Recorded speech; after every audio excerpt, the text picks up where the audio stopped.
Rotator cuff tier का मतलब ये आपके फुल थिकनेस टियर हो गया सर, ठीक है। अब ये रोटेटर कफ की सुप्रास्पाइनटस मसल, ये मसल आ रही है लाल लाल लाल लाल, ये टेंडन में कन्वर्ट हो रही है और ये टेंडन हमारे हाथ की हड्डी में जुड़ता है। Speed bridge is an ढंग से देखें तो ये ऐसा टियर है, ऐसा टियर है ना। अब ये इतना बड़ा टियर नहीं है आपके छोटा सा है, ग्रेड 1 ही रिट्रैक्शन है ना, ग्रेड 1 ही रिट्रैक्शन, तो ये टूट के चला गया। अब ये ना फुल थिकनेस पार्शियल टियर है। हर लिगामेंट के जो हमारे नॉमेनक्लेचर होते हैं थोड़े थोड़े अलग होते हैं, ये फुल थिकनेस पार्शियल है। क्यों पार्शियल है? क्योंकि ये दो साइड जुड़ी हुई है इसकी, ये फ्लैट है ना, सो ये पार्शियल टियर है, पर ये है फुल थिकनेस के कंप्लीट। अब फुल थिकनेस कंप्लीट टियर में क्या होगा, फुल थिकनेस तो हो ही गया, कंप्लीट में ये पूरा ही उखड़ जाएगा।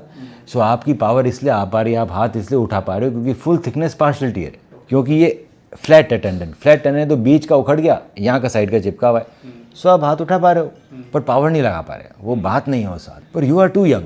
अब क्या है ना, ये 1 सेंटीमीटर पर ईयर के हिसाब से प्रोग्रेस होगा, क्योंकि अब हाथ तो उठा ही रहे हो ना सर रोज़ रोज़ रोज़, तो ये 1 सेंटीमीटर पर ईयर के हिसाब से होगा रिट्रैक्ट। जिस दिन ये पूरा टूट जाएगा उस दिन हाथ नहीं उठेगा, और जितना ज़्यादा फटाफट लाओगे उतने ज़्यादा टाँके लगाने पड़ेंगे हमें, उतना रिजल्ट ख़राब होगा।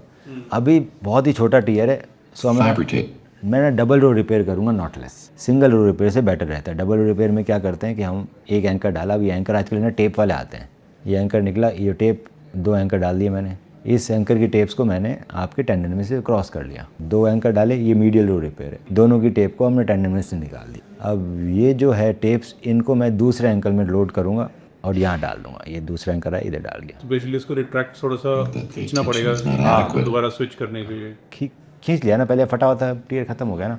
डबल रो रिपेयर का मतलब मीडियल रो से निकला और यहाँ आया, तो स्टेपलर की तरह चिपका रखा है। एक होता है सिंगल रो रिपेयर, वो कैसा होता है वो भी देख लेते हैं। So double row repair is always better than single row repair, knotted rotator cuff repair. ये देखो, ये सिंगल रो रिपेयर है कि हमने एक एंकर डाला, उससे धागे निकले तो गांठ बांध दिया। तो सिंगल रो रिपेयर में ना टेंडन टू बोन कॉन्टैक्ट छोटा सा ही रहेगा, डबल में क्या यहाँ से जाएंगे, जा रहा है यहाँ से पूरा बड़ा रहेगा।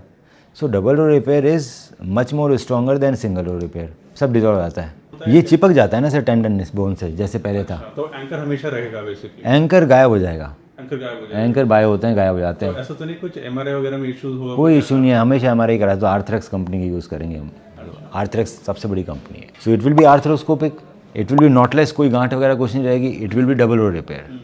इसके बाद 6 वीक्स तक हाथ बंधा रहेगा, क्योंकि आप उठाओगे तो ये एंकर कट थ्रू हो सकते हैं। नहीं डिजॉल्व नहीं, मैं 6 वीक वेट कर रहा हूँ ये बोन से चिपक जाए टेंडन। भाई टेंडन आपका फटा हुआ है, वो बोन से चिपक जाएगा तभी तो जोर मार पाओगे, आप बोन से चिपका नहीं, आप जोर मारोगे तो कट जाएगा ना। सो 6 वीक्स का रेस्ट रहता है इसके अंदर। नहीं शोल्डर इमोबिलाइजर, इसके बाद वो हट जाएगा, फिर धीरे धीरे आपका हाथ उठवाएंगे, थोड़ा जाम हो चुका होगा अंदर 6 वीक में, 15 दिन नॉर्मल लगते हैं, हाँ तो 15 डेज उठने में लग गए। उसके बाद फिर स्ट्रेंथ ट्रेनिंग, क्योंकि ये मसल्स वीक हो चुकी होगी, इसको स्ट्रॉन्ग नहीं बनाएंगे दोबारा फट जाएगी। सो आपको हर वीक कॉल करेंगे, हर वीक एक्सरसाइज सिखाएंगे, this will go on for 6 months. So 2 महीने में आप ठीक हो जाओगे, पर उसके बाद हमें स्ट्रेंथ ट्रेनिंग करते रहने, जो आप ऑलरेडी कर रहे हो।